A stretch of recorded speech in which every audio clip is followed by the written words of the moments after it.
we knew nothing about them. We did the opposite of what so many documentarians do, which is like a prescribed story where they know where it's going. We had no idea at any time what he was going to talk about, and so we were constantly in a state of.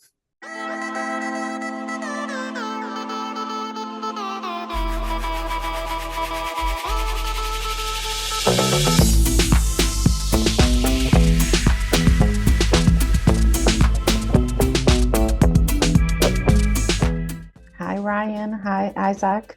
Hey, Hi there. Hi. nice. Nice to meet you too. Thank you so much for your time. A pleasure to talk to you Yeah, and to talk about this this documentary. The title is very peculiar. I was like, yeah, but it's amazing. I love it. but it's exactly what happens. Exactly. We What like simplicity. what's this idea came about and to develop to involve like a documentary while someone is painting his pool. Yeah. Well, we were at Swamp's house shooting a music video, and Swamp was looking down into his swimming pool. I think it's like the first shot we even filmed, and his pool just looked like complete devastation. And he asked us if we knew anyone who painted pools, and it just clicked. Like I think on our way home from that trip, we were like, let's make a little documentary where we just get Swamp's pool painted and he hangs out. And we thought it would be about 10 minutes long, but the more we kept learning about Swamp Dogg's life, the more we, sort of just fell in love with them as characters. They're so open and amazing on screen. We just kept going. So it turned into a feature, maybe a year or two in. Decided we have to just keep filming. Then a couple years after that, we found all Swamp's archival stuff. He like opened up enough to show us that stuff, and the project really exploded. Oh, Yeah, that's amazing. Our buddy Jesse, who paints the pool, was giving Swamp a ride home from a festival in Wisconsin. It was actually the festival that he and John Prine like reconnected or kind of connected for the first time.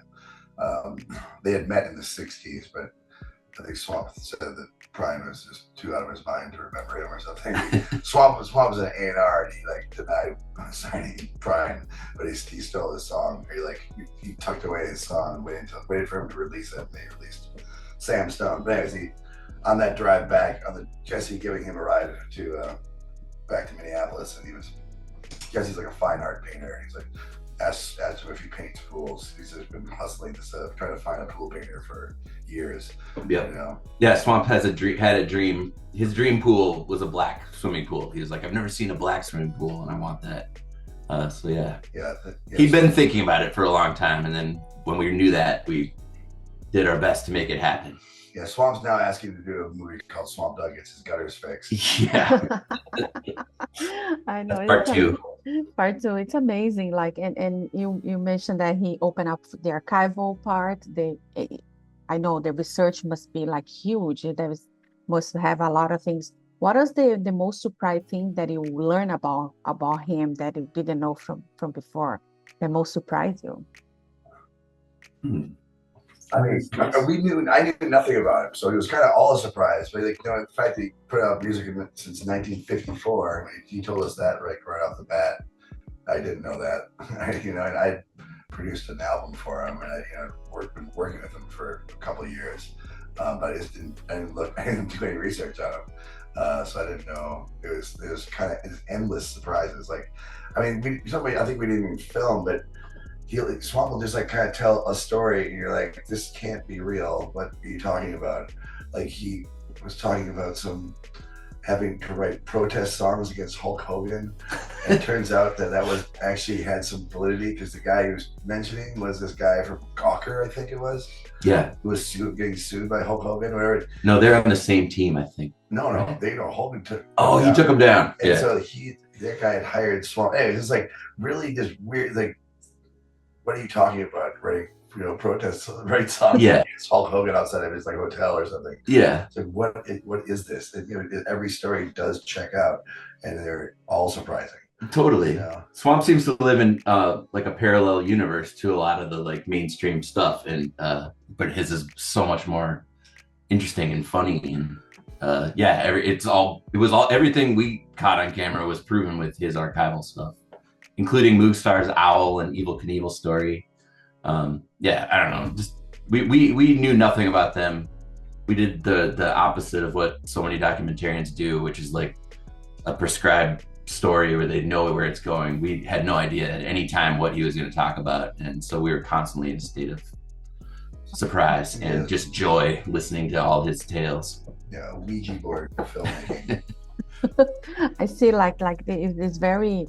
I know sometimes documentaries, films, whatever you do, like there's a lot of challenges. I think you guys have some challenge there, even though it was a pleasant experience that you guys had. What was like the biggest challenge that you had?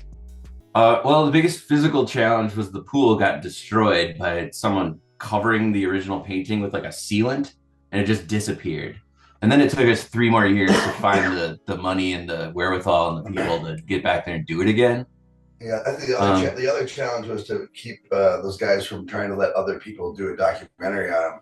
In fact, most of our crew we acquired because they were other filmmakers trying to do a documentary about Swamp, and we stepped in. It's like, no, we're still doing this documentary. Swamp. Stop trying to give away our IP or whatever. And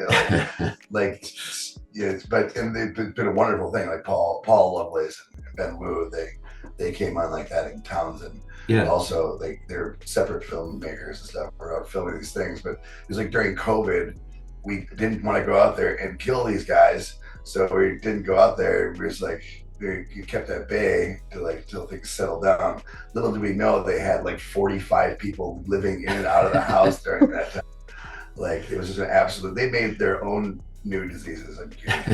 Yeah, they stopped COVID with their own disease. Yeah, pure I think fish.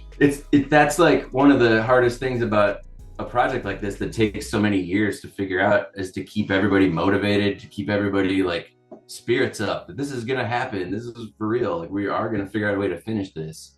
That's like an impossible task, to keep everybody focused on it in any way, because so many people who are on your team, they got to work on other stuff. I don't know, it's kind of bonkers to me that we did it, but here we are.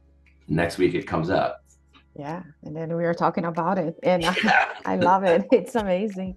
Also, the editing is really like the pace of the editing. I really liked it, especially like the graphics. What was like the decisions to make that transitions using the graphics and very colorful, very 70s, and I love it. Yeah, I mean, it's all kind of like centered around how those guys do their art, they're kind of style icons. Swamp has a million amazing album covers with great type design. So we're just trying to reflect that stuff. Friends of everyone who worked on this project is a friend of ours, basically. And we have multiple designer friends, Jake Luck and Molly Croton, and got them involved. The pacing of the edit was just figured out. Also, just like finding the right cadence for everything for Swamp stories, and trying to get it as wall to wall with music or sound design to keep the flow going. But our aim was to keep the pace high, because a lot of it is people just sitting around at the pool. You need to like make that interesting.